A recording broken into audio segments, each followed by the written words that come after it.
Welcome back to Morning Live. I'll remind you our social media pages. On Instagram, find us at Switch TV KE. On both Facebook and Twitter, find us at Switch TV Kenya. We'll be happy to sample your views. And we have interesting gentlemen here in studio. SMS lines, of course, always open for you. 24/7, 365, 22999. Send in your feedback because now this discussion is kind of mind-boggling and also you'll never believe it. He'll be actually walking from Mombasa to Nairobi to convince a smoker to quit. Now, that's how people can sacrifice their time, resources, to just walk all that distance, 488 kilometers or something, spending 21 days on the road just to make you who's smoking to quit. Karibu sana Bwana Christopher Masiuki. Thank you for having me. Yeah. And when you hear of the thought, walking from Mombasa to Nairobi, it's crazy. So how did this idea come up? The idea came up like a few months ago. I was trying to kickstart my football career again. So I'm a smoker. I've been smoking for around 5 years. Okay. So you quit? Yeah, so I tried to quit. But then like I had not noticed that it was that hard. I had never tried quitting before. Okay. So it became really hard. It became hard for me. Like I sought out for help. The help was not like that coming through. Like I tried different products and all that. Then at the back of my mind, I went like, okay, so this is how it is. This is what people go through when they try to quit. And it's really hard. Smoking had made me like have arguments with so many people. My mom, who is even watching. And, you know, like, you kind of get that stigma if you're a smoker, because for people, smoking is just a bad habit. Yeah. You know, they don't take it like, if, for example, when you see someone who's smoking, just like, hey, this guy has a bad habit, you know. Sure. You don't think at the back of your mind, this person is sick, like he has a serious addiction. Absolutely. He needs help or he needs some counseling and all that. So that's when the idea came. Firstly, I tried to push it like through social media, some government organizations here and there, but then the support was not that well. So just one day I was like, okay, maybe you should do something extreme to try to talk to people, and most probably the government and its organization and also the public, that like people who smoke really need help to some point. There is some support, because statistics show people who smoke, who are really addicts, apart from the people, not the people who go to a club and then after one drink they're like, hey, give me a cigarette. Those people, but like people who are really addicted, only 7% of them can make it to quitting just like by themselves. The rest of them are going to continue smoking for the rest of their lives, or they really need some medical or counseling help or some sort.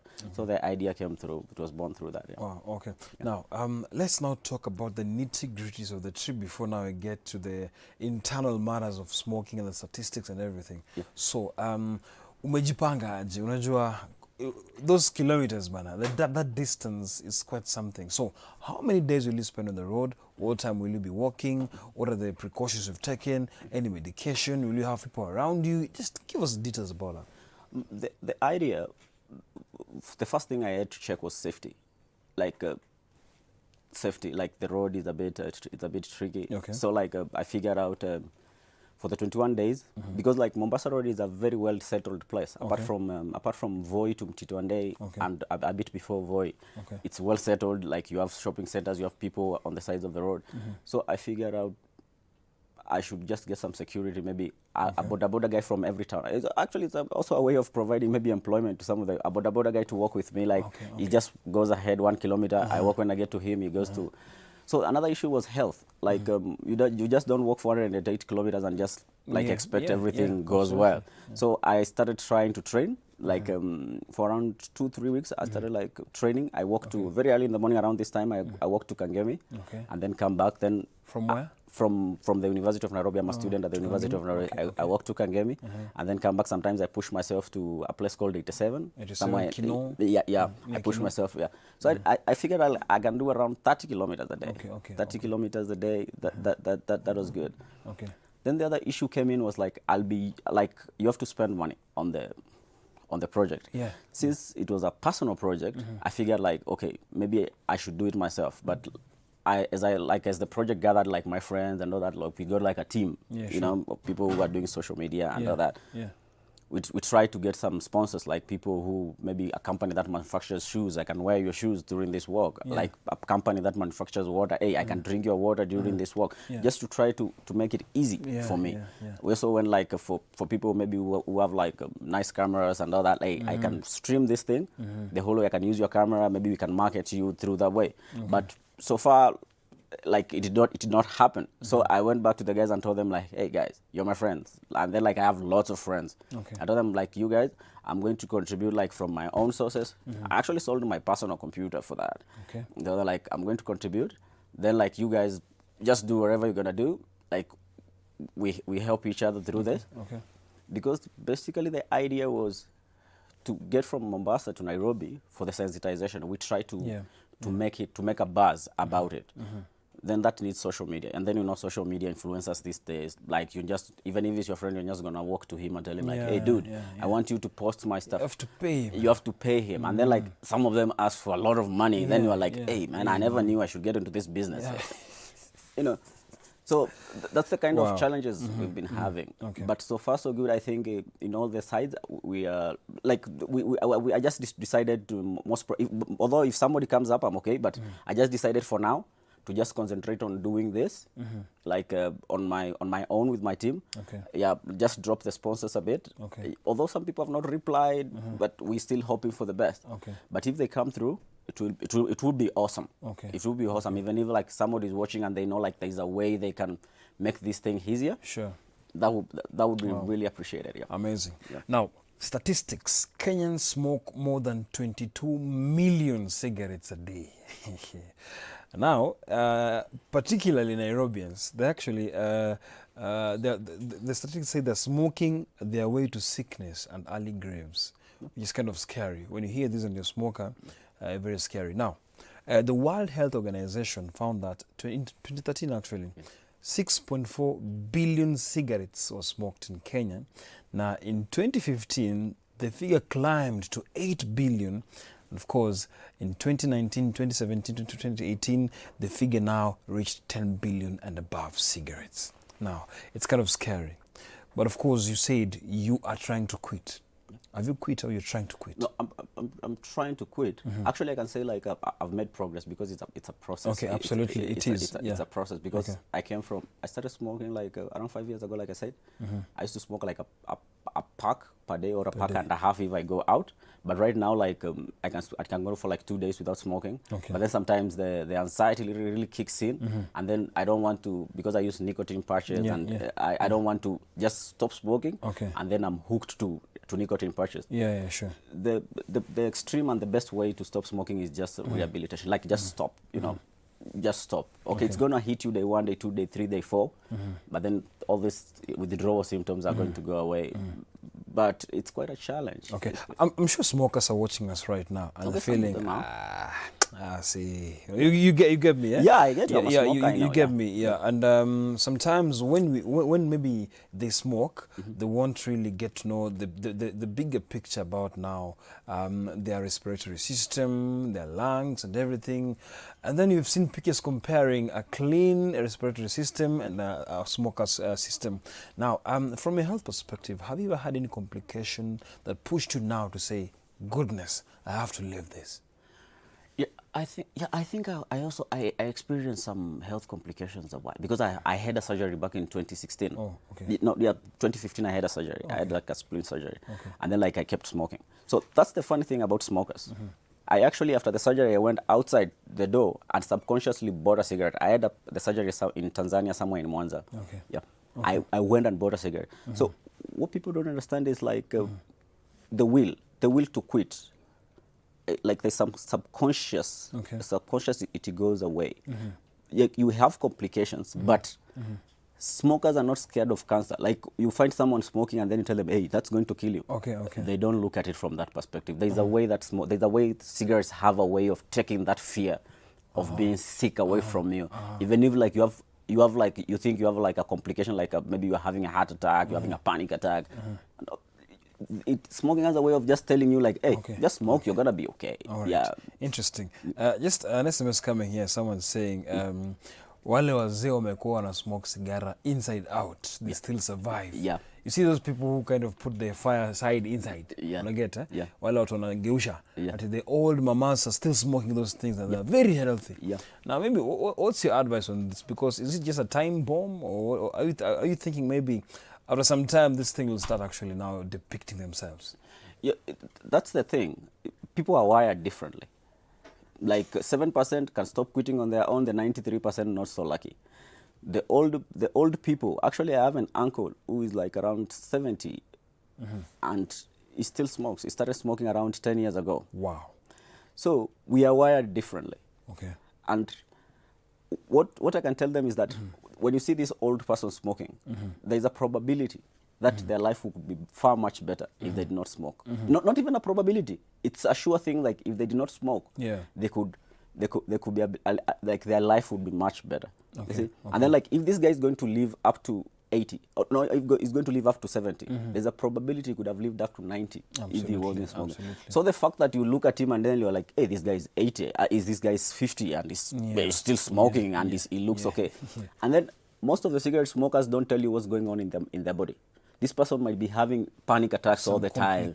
He might be having but then when he walks, he looks okay. Like for me, I like sometimes I think before when I was starting to quit, when I started to quit, I had some serious anxiety issues. I always thought I'm going to die. I always thought like I had like some bleeding in mouth every time I brush my teeth because of like my body was trying to heal itself. So but I don't tell people these things. You know, I don't tell people. So you might, guys are suffering. Yeah, you might look at a smoker. Okay, some of them are okay, but you might look at a smoker. But trust me, I'm talking from experience as a smoker for quite a while, and as a serious smoker, because I remember there times I used to do like 2 packets a day. Wow. Yeah, and at this age, like I think I could have, like it's quite serious. So trust me, each and every smoker, addict, I'm talking about addict, not those people who smoke like 1 cigarette a day or like just 2 a day. I'm talking of addicts. That person has something that's eating them up. Absolutely. He has something, but he's not going to tell his wife, he's not going to tell his kids, he's not going to tell his friends. There's something that's eating him up. And then he wants to quit. I tell you, like, I have not seen a friend of mine, either in campus or outside, who smokes, who is an addict, who doesn't want to quit. But they just don't know how.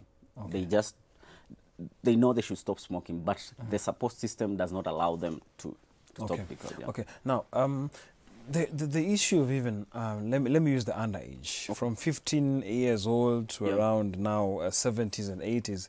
Trust me, even the smoking prevalence in males in adults in Kenya was reported at 24.6% in 2018. Now that was kind of worrying, because when you talk about men, especially men who are smoking, you've mentioned complications come and they don't talk about it. No, they don't. Okay. Now, what do you think about the young characters who now indulge themselves in this? You said you've been smoking for 15 years. No, not 15. Oh, no, 5 years. Maybe. I think it's been, actually, I'm sorry to say this, like, let me be honest, I'm sorry to say this. No worries. Yeah, like, I started smoking actually at Form 2. Wow. Nobody knew, the whole school. I was a school captain at some point. Not even a single teacher, not even my roommate, not even my bedmate who slept on top of me. He never knew I used to smoke. And I used to smoke like 4 cigarettes a day in high school. Wow. And how old were you that time? I think I was 14, 15. 14, 15. Yeah. That's what I'm talking about. I was very unlucky. Because I think I wanted to be popular.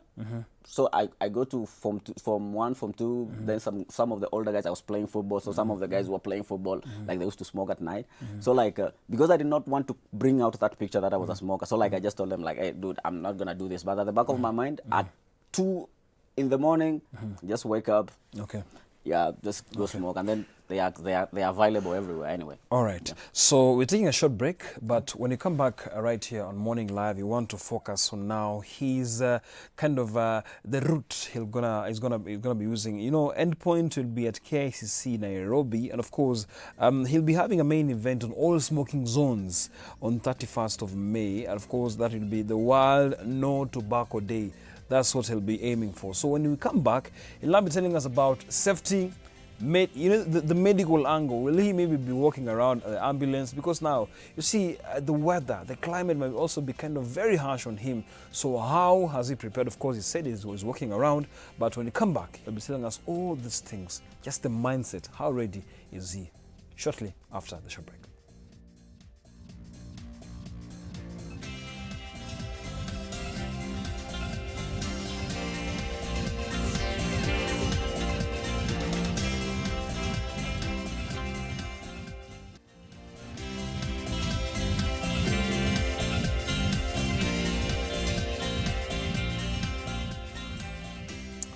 Interesting. All right.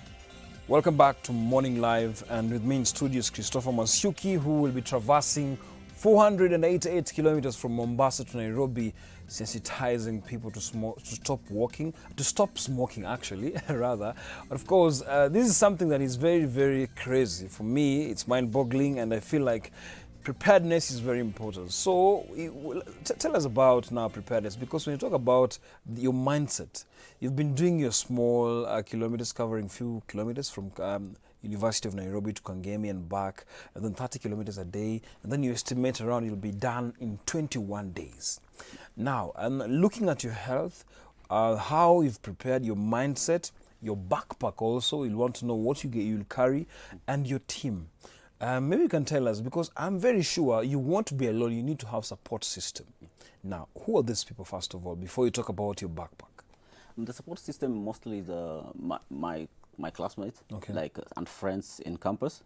Yes, so far. Like one of them is dealing with social media, like to try to find social media influencers who can be cheaper to us, and he's also trying to get other media houses, mainstream media houses, if they can brand the story on their social media pages or something like that.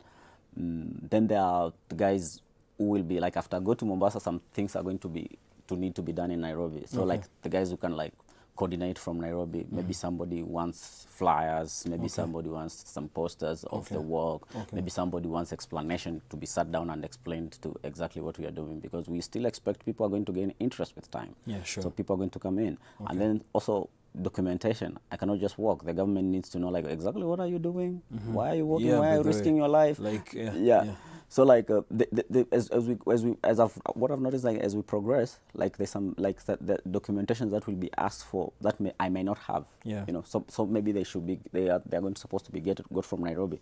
So like that's the team that's surrounding me. Then health wise. I don't have like a team like just dedicated to health. I just have like I just have a strategy like if something happens from here, I have someone who can like already just like pick me to the next hospital really fast. But it's not a team of guys who are getting paid and all that. There are guys who volunteered, and I really appreciate them. I really appreciate them a lot. Now, how many kilometers are you looking to traverse in a day? In a day? In a day, I'm intending to do 30, a minimum of 30. I'm intending to do a minimum of 30. On a good day, I'm sure I can do even 40. But that then like, the next day I'm going to feel it. But then but on a good day, I'm intending to do 27 to 30. 27 to 30, and then just that's going to take around 8 hours. So you have like a lot of time to maybe like stretch and do some push-ups here and there, and then take a shower and relax, and then see how the day goes. So every stopover means you have to rest somewhere. Yeah, yeah. Have you maybe made arrangements with the maybe hotels, the camping sites, whatever you're going to spend? How have you planned yourself? No, I've lived along Mombasa Road for a long time. I went to high school in Mombasa Road. I grew up in Mombasa Road. So like Mombasa Road, you're used to Mombasa Road from Nairobi Stadium to Mlolongo. No, I'm saying like from Nairobi to Mombasa, because I know Mlolongo well. I know Emali. I know Sultan Ahmed Emali. I know Kibwezi. I know Mtitwande. I know Maungu Voi. I know Samburu, all the way to Mariakani. So I know these places, and they are towns I'm conversant with. Actually, I have like I have a contract for somebody in each town. The people I'm going to tell them like, hey, dude, I'm supposed to be here. I'll be passing by here. So at least find me someone you can trust, someone a border person you can trust. Who is going to escort me, because like I cannot carry all the bags, because I don't intend to be leaving stuff behind. I intend like just take a small backpack and another bigger bag that has stuff I want to use. So no, your backpack now. Content of the backpack is like first thing is water. Of course, water. Yeah, that's very important. And I'm happy I got a company that is willing to give me water. Nice. But they're just like, hey, dude, we're gonna give you water. The way you get it to the road, we don't. But I really appreciate it. And then the other the other thing is like maybe a lunchbox or something, snacks, lunchbox. Then I need like an extra pair of shoes, like just in case. You know, sometimes you might be walking, the shoe gets because I know. it just happened. Yeah, it just happened to me. Yeah. I walk with the I walk from like when it's really like during this time Nairobi gets hot very early. Yeah. So sometimes you walk with this shoe, and then by the time you are almost in Kangemi, it gets really hot. You have to just remove it and sit by the road and just wait for for it to cool down. Okay. So an extra pair of shoes. Then I also need some. I'm also going to be doing some deep heat, some ointments, just in case. A pair extra pair of socks. Okay. I'm also like I also ordered a body cam because I don't want people thinking like, hey, this guy does this. He shows us 30 minutes when he's walking. Then he gets on the piki to the next stop. I was about to ask you. Yeah, to the next stop. So I'm trying to get a body cam. That's going to like, I want to take everything, like just everything along the way. I'm also trying to do that. So basically it's medication, a bit of medication, some food, some water, an extra pair of pants, an extra pair of shoes. Yeah. Because there's another guy, sorry, cut you short. There's another guy called Mdindi. He's asking, does your family, like maybe is your family aware, or he said, does your family support you in these? Are they aware or something like that? Yeah. I told my mom. I told my mom. I told my sister. But then like my mom was like, I still have a week. My mom was like, yeah, just think about it and pray a lot. Yeah, so my mom is okay with it because she know, because actually we have like, she's really uncomfortable with me smoking. Like she's very uncomfortable. I've not been able to give, because she's actually a bit unwell. I've not been able to give her like the detail, but she knows like I'm going to do some really long walk about to sensitize people to stop smoking. She understands that. Okay. Yeah. Now Jay is asking, have you done any medical checkups, tests to make sure, like just to give you confidence that you can be able to walk for 488 kilometers? Well, the last medical checkup I did was around December. I took a medical checkup in December. But then like I had it was during this time I was trying to like one of this time I was having like a relapse.